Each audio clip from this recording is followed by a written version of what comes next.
Hello, we're glad you've joined us for this live webinar, Understand the Rationale Behind the Q-TOF LCMS that Stably Sustains Sub-ppm Mass Accuracy. I am Judy O'Rourke of Labroots, and I'll be moderating this session. Today's educational web seminar is presented by Labroots, the leading scientific social networking website and provider of virtual events and webinars advancing scientific collaboration and learning. It's brought to you by Shimadzu Corporation. Shimadzu Corporation provides cutting-edge analysis technologies that are contributing to research, technology development, and quality control in a wide variety of fields. The company carries out research and development into improving the performance of mass spectrometry technology that is currently finding increasing application in life science areas such as drug discovery and medical research. To learn more, visit www.shimadzu.com. Let's get started. You can pose questions to the speaker during the presentation while they're fresh in your mind. To do so, simply type them into the drop-down box located on the far left of your screen labeled Ask a Question and click on the Send button. Questions will be answered after the presentation. To enlarge the slide window, click on the arrows at the top right-hand corner of the presentation window. If you experience technical problems seeing or hearing the presentation, just click on the Support tab found at the top right of the presentation window, or report your problem by typing it into the Answer a Question box located on the far left of your screen. This is an educational webinar and thus offers free continuing education credits. Please click on the Continuing Education Credits tab located at the top right of the presentation window and follow the process of obtaining your credits. I now present today's speaker, Atsuhiko, known as Ash, Toyama, Ph.D., Mass Spectrometry Application Specialist in the Analytical and Measuring Instruments Division at Shimadzu Corporation, based in Japan. Dr. Toyama has 10 years of proteomics research experience. His areas of expertise also include quantitative mass spectrometry with a particular focus on bioanalysis, metabolomics, and endocrinology. At Shimadzu, he has been involved in academic research collaborations, application development, and specification development of mass spectrometers. Dr. Toyama has a Master of Science degree in Biochemistry from the University of Cambridge in the UK and a Ph.D. in Biological Sciences from the University of Tokyo for his research on clinical proteomics. Dr. Toyama will now begin his presentation.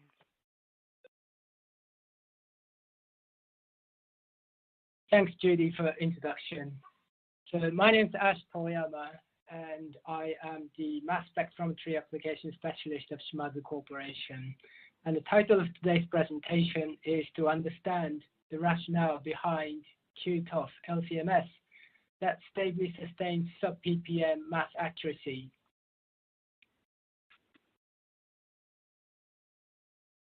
So LCMS 9030 is the Shimadzu's first Q-TOF, and it's been launched this year, this June 2018.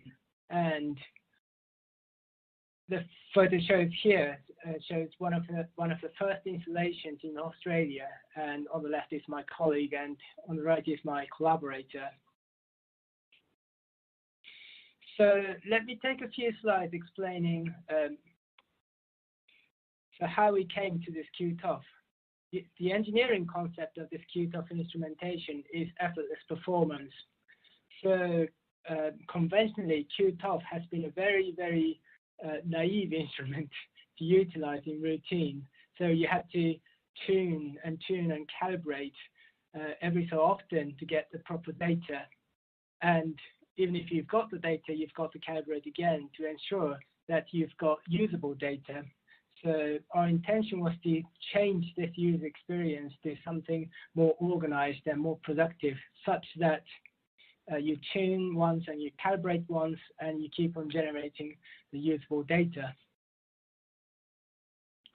And how we came to this is by focusing on the mass appeal. So mass standing for MASS, standing for mass accuracy, sensitivity, and speed. And today I will focus particularly on the mass accuracy and the stability of mass accuracy, which I believe represents the overall performance of a Q-TOF in high-resolution accurate mass instrument. So here are today's topics. I would discuss how various parameters affect the accuracy of mass measurement, and I will demonstrate the mass drift caused by temperature change. So these will demonstrate to you what sort of things you need to be careful about when operating in routine the high resolution accurate mass instrumentation. And we would learn how to assess whether this HRAM-MS is practically capable of measuring at sub-ppm mass accuracy. And here's a quick recap of Shimadzu's LCMS 9030 Q-TOF. So according to the specification, the mass resolution is 30,000 FWHM at M/Z 1972. And mass accuracy is better than 1 ppm at M/Z 622. And mass accuracy stability, which is our unique specification, is that we sustain 1 ppm mass drift over 24 hours at a constant temperature between 18 to 28 degrees C. So I'd like to start by just recapping the notion of accuracy and precision, and this is in general. So shown are 4 pseudo mass spectra showing accuracy and precision. So the top chart in red shows the accurate and precise data, which is what we want. So if our expected mass is 400, we would expect our signal to fall around 400. But you could get still accurate data without precision. So that's the second one in green. So the average measured mass, the mean measured mass, is still exactly at 400. So this is an accurate data, but each individual data point are imprecise. Whereas on the other hand, you could get a chart like a blue one. You could get a very, very precise data, but inaccurate. And of course, you could get neither inaccurate and imprecise data, which is what we do not want. So starting from the definition, IUPAC defines mass resolution as the m over delta m, where m is the mass of the ion of interest and delta m is the peak width. And what's important to note here is that conventionally we define this mass resolution. We use a peak width definition, which is 50% of height is typically used and denoted as full width at half maximum, FWHM in short. So this is depicted in the diagram below. So for example, for a mass of 300, we observed that the FWHM was, delta M was 0.01, then it dictates that resolution at that point is 30,000. And this is typically what we observe in the Shimadzu instrument. And on the other hand is the definition of mass measurement accuracy. Mass measurement accuracy, MMA in short, is defined as the deviation of measured mass from the exact mass. And here exact mass means the calculated theoretical mass. So MI is denoting the individual mass measurement, and whereas M exact is the theoretical exact mass. And it is customary to specify MMA as a relative unit expressed in parts per million, ppm. So diagram below shows derivation of mass measurement accuracy from a measured mass spectrum. So this is a mass spectrum, and you observe a peak apex or peak centroid, which represents the individual mass measurement, and you measure the delta M, the mass deviation from the theoretical mass, and you show that as the error in ppm. So in order to further deepen your understanding and to grasp what factors affect mass accuracy, we need to understand this mass measurement phenomenon in terms of ion statistics. So this diagram is a very simple schematic aimed at demonstrating how what is actually happening in the mass spectrometer. So we have a population of ions. So these have the exact masses, and we are sampling these ions from this population at a finite mass resolution, which is with errors. So you end up with a distribution of measured masses. And because it's a statistical phenomenon, we can assume normal distribution. And if you assume normal distribution, then it dictates that precision of mass measurement is the standard deviation of mass measurements. So diagrams below show the normal distribution of mass measurement, and plotted on the x-axis is the standard deviation.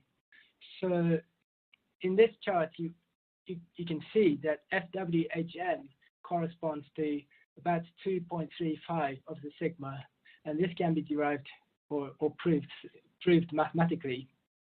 So mass resolution and precision are interchangeable terms. And because it's normally distributed, we could assume that 95% of data will fall under plus or minus 2 sigma.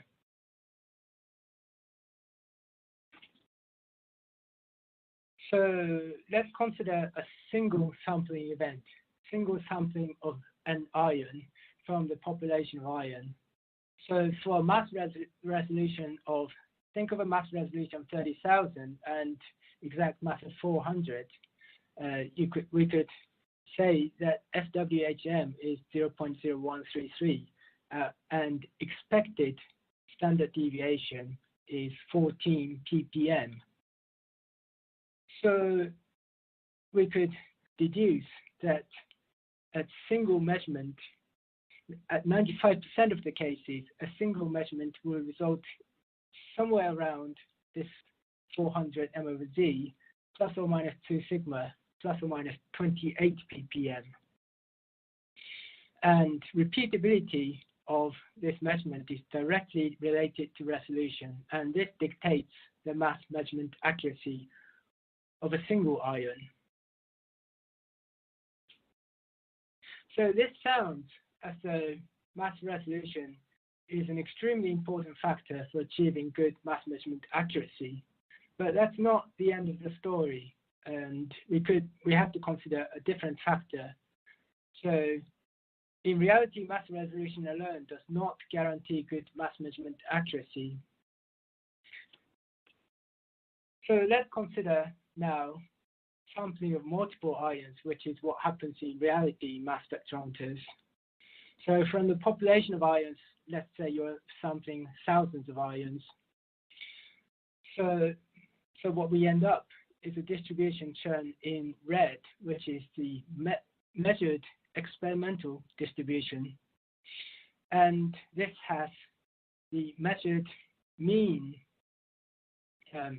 mass, which is the apex of this red distribution. And in this particular example, this distribution is slightly different from the expected theoretical distribution shown in blue. So we observe a deviation in the measured mass from M exact. And this is purely due to the limitation in the number of sampled ions. So this is why experimental distribution is always slightly different from the expected distribution. And this distribution itself has variation. And the standard deviation of this mean is a real mass accuracy. So experimentally measured mass is a mean of all individual ion measurement, and by increasing the number of ions being sampled, you would expect this experimental distribution to converge or go very approximate the theoretical distribution. So what I'm trying to say here is that it's not just the resolution, but also sensitivity, or the number of ions being sampled in a single measurement is an important factor for getting good mass accuracy. And mathematically, this can be represented as shown. Theoretical limit of mass accuracy can be shown by calculating the repeatability of experimentally measured mass, so such that standard deviation of this measurement is standard deviation of the individual ion measurement, which is dictated by resolution, divided by the root of the number of ions being sampled. And this is proportional to 1 over r root n, and n being the number of ions being sampled.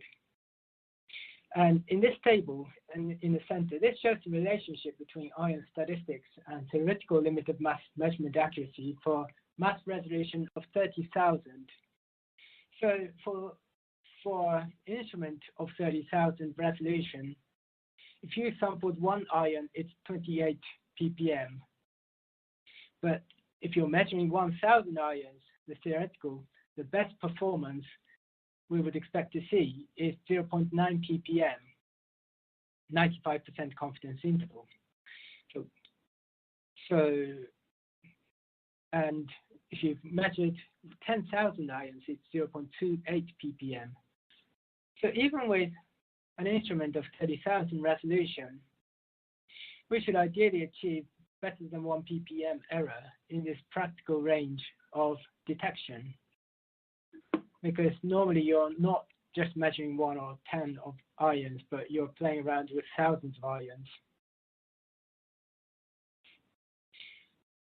So I've shown this relationship in a triangle. So what's important in accurate mass measurement are the three factors: resolution, sensitivity, and sitting on top of these are the stability. So I've denoted this relationship as K over R root N. Resolution is important for individual ion measurement, and sensitivity is important because you need to sample sufficient number of ions to get to approximate the distribution to the theoretical distribution.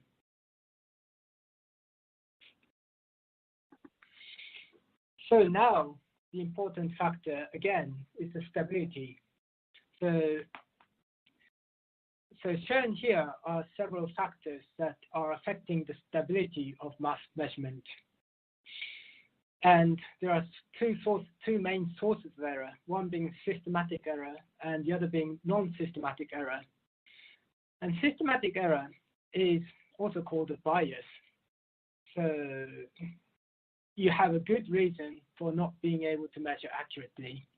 And this can be temperature fluctuation, of course, which is an important factor in a Q-TOF instrument, and a dead time effect of a detector, particularly with a time to digital converter. I'm not going to describe this in full detail, but what typically happens in time to digital converter is that when this could get saturated quite easily. So what you observe is that when you have really high signal intensity, this signal is measured at a slightly lower mass than expected due to detector saturation, and vice versa. So this could introduce another bias. Or you could introduce bias by not selecting the appropriate calibration standard, because calibration is never perfect. So this is something like, say you're measuring an M of Z of 400, and you're using a calibration standard of M over the 200 and 600. So 400 is quite far in MOV from 200 or 600. So calibration at MOV 400 isn't as perfect as 200 or 600. So you've got to select the appropriate calibration standard in order to be able to measure accurately. Otherwise, you're introducing the bias at the first place. So these are the systematic errors, whereas non-systematic errors are randomly occurring phenomena, such as due to lack of electronic robustness, or interference from chemical background, or inadequate mass correction using log mass if you're using it. So this means that if you're using log mass and by any chance you didn't measure the log mass signal correctly, then it messes up the rest of the mass spectrum.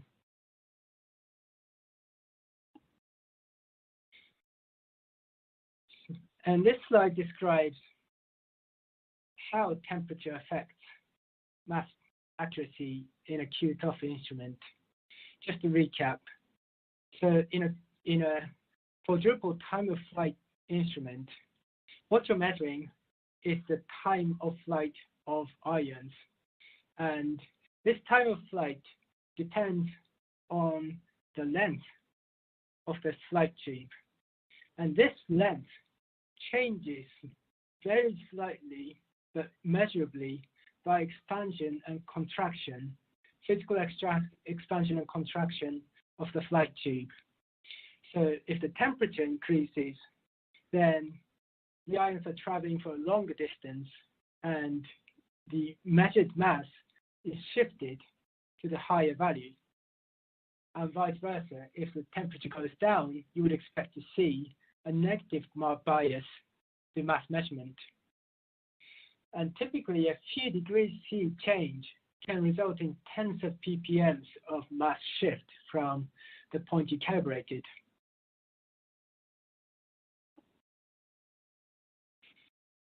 And this data is extracted from the literature shown, a paper in 2014. And the data show, the chart on top shows the temperature shift, and the chart on the bottom shows the mass accuracy error at the same time. And this mass accuracy error is coming from the log mass ion. So these ions are constantly measured, and because these are the log mass, you can observe the mass error before being corrected.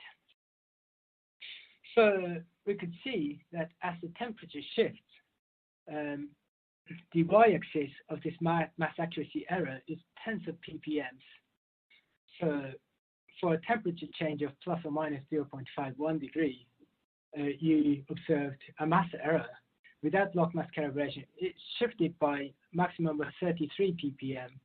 And you could see that once it shoots off, then it never comes back until quite a while. So this is what conventionally we've been observing and we've been experiencing with the Q-TOF mass spectrometers. And this is why we were thinking that log mass calibration is a mandate.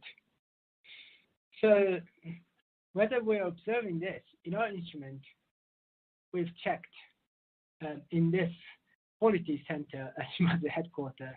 So in Shimadzu Corporation in Kyoto, we have one building block fully dedicated for product quality assessment.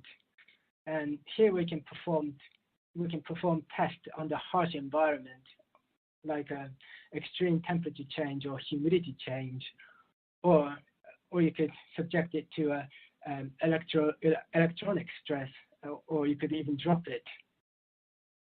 So we've brought in our Q-TOF instrument in this metallic room where we can control the temperature very accurately. And we've done a 24-hour batch hourly measurement of the calibration standards, and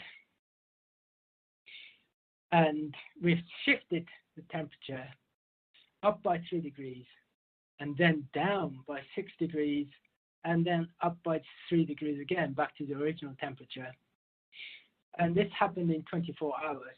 This is an extreme case. You don't expect to see that much temperature fluctuation in a laboratory environment, but we've done this to see how temperature might affect our data. And this is the result of the temperature stress test, plus or minus 3 degrees in 24 hours. And we're showing here 6 compounds, and the black trace in dotted line, this shows the temperature change, up by 3 degrees, down by 6 degrees, and up by 3 degrees again. And these are the actual measured temperatures in this controlled environment. And the blue dots represent the mass accuracy, mass error in ppm of the individual mass measurement over the 24 hours. So we could see clearly that the black dotted trace, the blue mass accuracy trace, follows exactly the trend of the temperature, and the extent of mass drift, we're seeing that it's within 1.5 ppm, plus or minus 1.5 ppm. And similarly for the negative mode, 0.9 ppm mass drift, 1.1 ppm mass drift. So results showed that all the data in this stressed environment, we observed less than 1.5 ppm mass drift, and all the data points fell under 3 ppm mass error. And this is only by one single external calibration conducted before the experiment, and no log mass was used. And this clearly demonstrates that the real flight temperature is super stable. So everything's under control. So we've seen that the temperature is more or less under control. And our instrument is actually using analog to digital converter to minimize the dead time effect. And so this shows that if we've selected the right calibration standard, we could get rid of most of the sources of systematic error. So we'll be left with non-systematic errors. So how would the data be without these systematic errors? And this is what we've conducted. So we've done another experiment, this time over 60 hours at a controlled, stable temperature environment. And this data shows the mass accuracy stability over the 60 hours. And this is only by a single external calibration conducted before the experiment. So here, the results for 14 compounds are shown, 18 positive mode and 16 negative mode. So over the 60 hours, all the data points fell under 1 ppm mass error. And individual data points shows the mass accuracy at hourly measurement, and you could see that most of the data points are superimposing on top of each other, showing that the data are highly repeatable. And this table is showing the same data in numbers, and I'm not expecting you to read all of these numbers, but I'd like to draw your attention to the second column from the right, shown in yellow. So this column shows the mean error in ppm over the 60-hour period. So we've averaged all the mass accuracy over the 60 measurements, and this average is very much close to 0.002, 0.02, 0.09 ppm.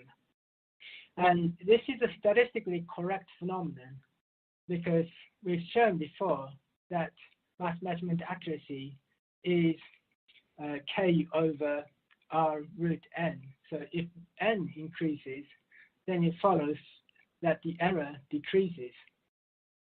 And we've done this for 60 hours. We've done 60 measurements, so we're sampling quite a few number of ions. So we're expecting to see that mean absolute error converges to 0. So this also shows that we're experiencing no mass drift or any systematic error that are causing the bias. So all data under the same external calibration. No bias or drift was observed. So this leaves us with just with the non-systematic error, and this is represented by the standard deviation of individual mass measurement. So without the systematic error, standard deviation of multiple measurements represents the degree of system stability against non-systematic error. So this we've shown over the 60 hours, over 60 measurements. And just note here that frequently what's used is the relative mean square, which is approximately equal to the standard deviation, but often used for a small number of repeats.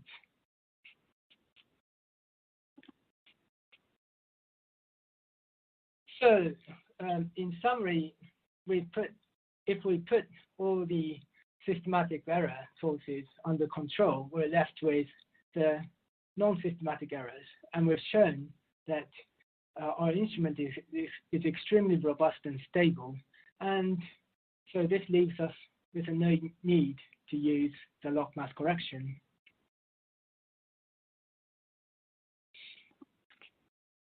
So having shown this, I'm just going to go back to introducing our instrument, how we put everything under control, and particularly the temperature. So temperature stability, the stability against temperature fluctuation is solely governed by this flight tube temperature control system, and this is where we've spent a lot of time on in our development. So we've implemented 3 features: computational approach to optimization of heater and sensor positions, novel feedback feed-forward algorithm, and thirdly, the patented nickel plating technology for maximizing radiation. And actually, this nickel plating technology is something we're implementing in a testing machine and in a turbomolecular pump. So I'm going to describe very briefly the optimization scheme, because this is what's actually affecting the data. So optimization is the term used in mechanical engineering. We've got to analyze the object to identify the stress points of objects. This is what's conventionally done in mechanical engineering. And we've taken the same approach for heat control, because quite recently, in 2016, it's been shown that heat does not conduct uniformly, but in waves in the first instance. And this phenomenon is very similar to vibrational modes.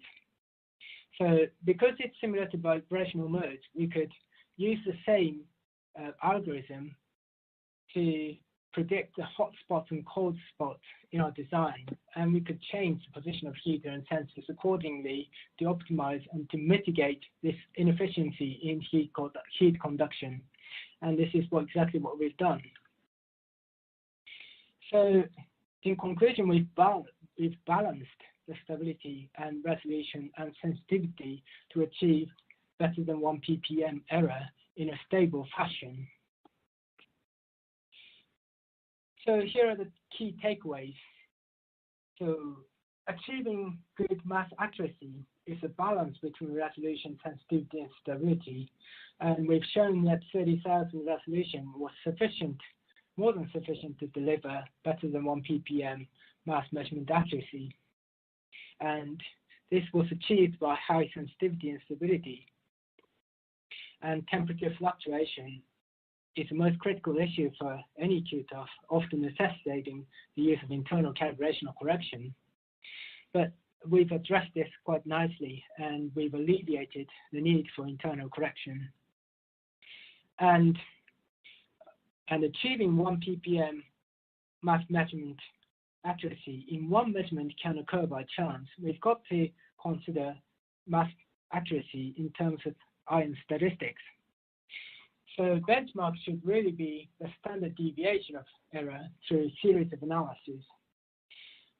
And we've achieved standard deviation of 0.2 ppm over the 60-hour batch without recalibration, showing remarkable stability against non-systematic errors.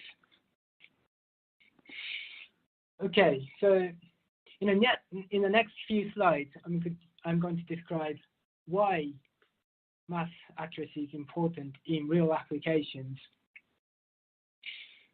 So using high mass accuracy data can happen in several ways. And an example shown here is detection of pesticide from matrix by just measuring MS1. So if we have a database of retention time and accurate mass, we can simply extract from MS1 data the signals corresponding to these accurate masses. And if those detected XIC corresponds to the retention time, we could deduce that we've detected these pesticides. So this can be a very brief and very comprehensive screening method. But this by itself isn't sufficient for identification. We could further verify this identification by comparing the exact masses and the measured masses, and as well as the isotopic abundance ratio. So if we compared the measured spectrum to the theoretical spectrum corresponding to the empirical formula, we could assign correctly that that this detected signal was surely of this empirical formula corresponding to phenoxyron. So the reason why mass accuracy is important is shown. So if we take this approach, what's important is the setting of the mass accuracy window when doing these searches. So we've done two things here. We've extracted data by showing the extracted ion chromatogram. A mass accuracy window is applied here, and we've done the formula prediction, and mass accuracy window applies here as well. So if we've conducted this formula prediction at mass accuracy of 1 Dalton, then it gives 4,000 different combinations. So we've got to narrow down these number of candidates by setting the mass accuracy window as small as possible. And this diagram shows the importance of mass accuracy window in creation of the extracted ion chromatogram. So if we set the mass accuracy window too wide, then you would incorporate noise signal into this XIC, and you would end up with high noise and low SN ratio. Whereas if you set the mass accuracy window too narrow for your the real mass measurement accuracy, then you would sometimes get missing data points because your data accidentally fell outside of this window. So it's really important to set an appropriate mass accuracy window for these analyses. So the conclusion of today's presentation is that we've got to benchmark the repeatability under laboratory conditions, for example, by doing a 24-hour batch. And these are for two purposes. We've got to evaluate the mean measured mass accuracy of this multiple analysis as an indicator of the systematic error, whether you're observing whether your instrument is under the influence of temperature fluctuation or any other sources of bias. And also we could use the standard deviation as a metric for system stability, i.e. the non-systematic error, if we use.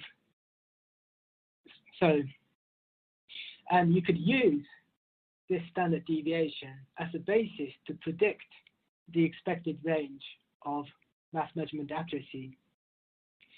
So if the standard deviation was 0.2 ppm, you could expect that 99% of the data to fall within 3 times of the standard deviation, which is 0.6 ppm. And this sits around the mean measured mass accuracy.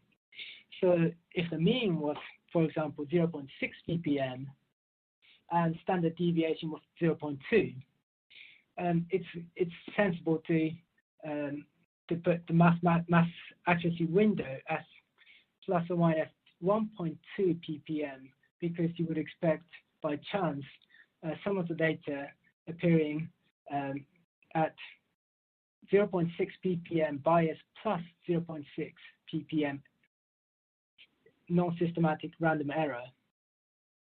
So this is how you should consider the mass accuracy window, and setting appropriate mass accuracy window is very important for effective compound identification and for generating XIC of high signal to noise ratio.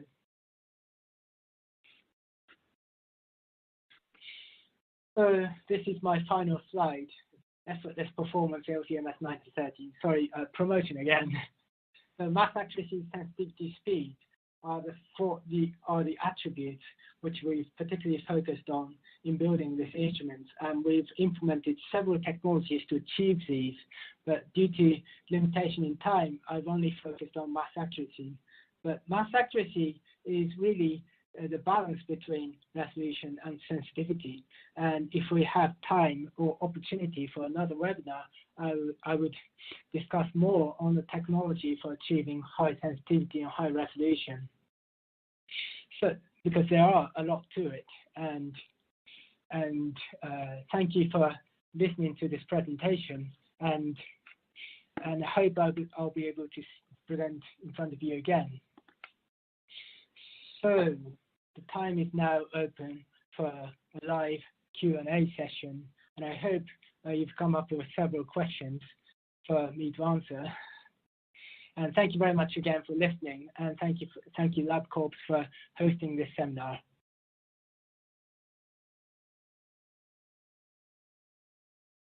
Thank you, Dr. Toyama, for your presentation.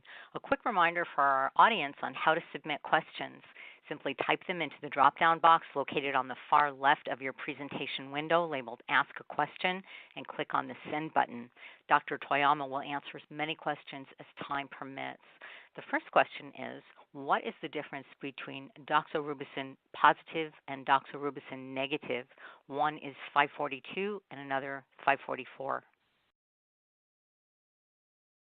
Hi, thank you for this question. And a quick question to start with, thank you. And the difference between the two is that we've analyzed a mixture of compounds, and for doxorubicin, this ionizes both in the positive mode and in the negative mode.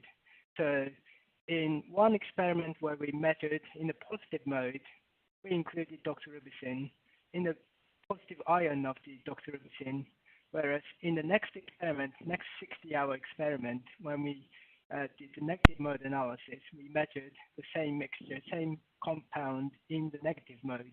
That's the difference. Thank you. The next one is, what are the benefits of using an analog digital converter over a time to digital converter?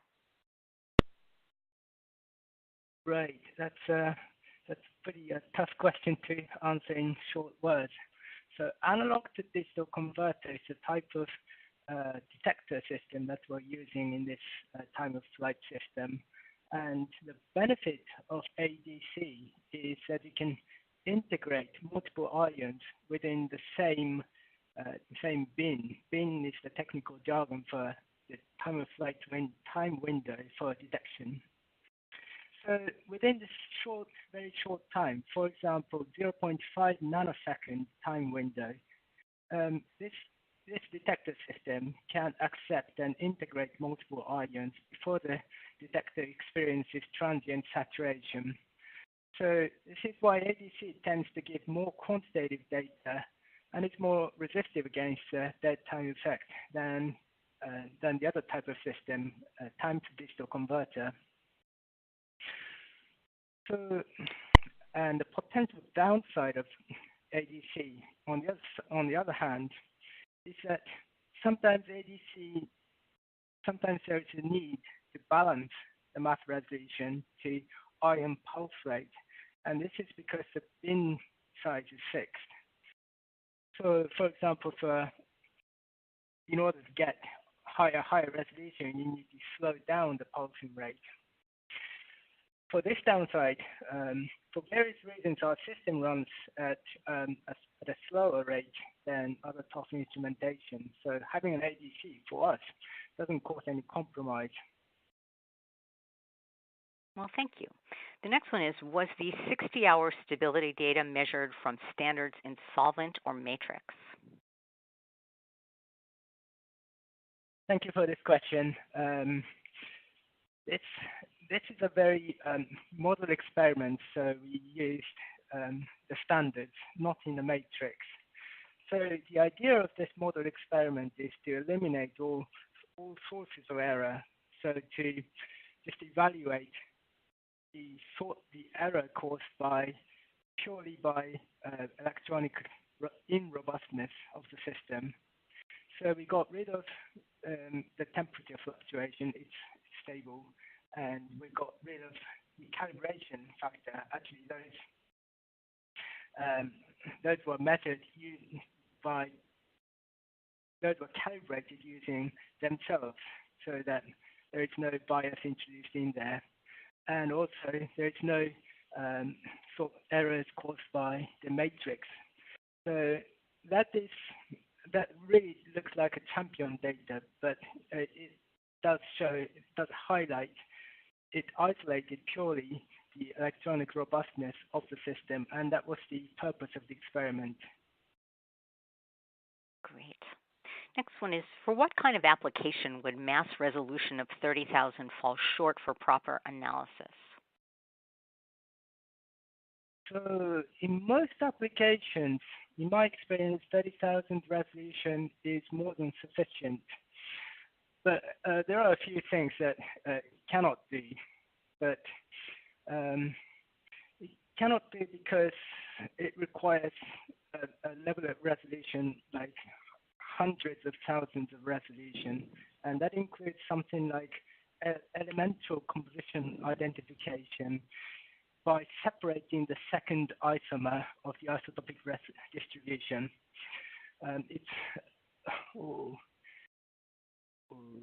How can I describe in short words? So in identifying the elemental composition, there are two ways. One is by using the formula predictor, the fitting of the isotopic distribution to the theoretical isotopic abundance ratio, because carbon, nitrogen, oxygen, all isotopes are occurring at different ratios. So that's one approach, and that addresses in most cases.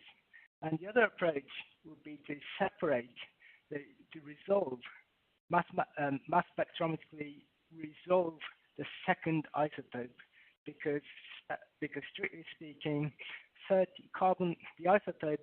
second isotope caused by carbon-13 and the second isotope caused by nitrogen-15 differ by 0.002 Dalton, and if we could resolve those two isotopes, then it automatically shows the number of the carbon and nitrogen included in the compound. So that's something you could additionally do with an extremely high resolution instrument, but for a time of flight instrument, it's not achievable. That's something typically done by ion cyclotron type mass spectrometers. So in conclusion, in most applications, 30,000 resolution gives sufficient data, particularly when the mass accuracy is good enough. Well, thank you for that. We'll wait a few seconds to see if some additional questions come in. Just give it a minute. And you know what, we'll begin to close. If some other questions come in, we can just jump right back to them. I would like to once again thank Dr. Toyama for his presentation. Do you have any final comments? Right.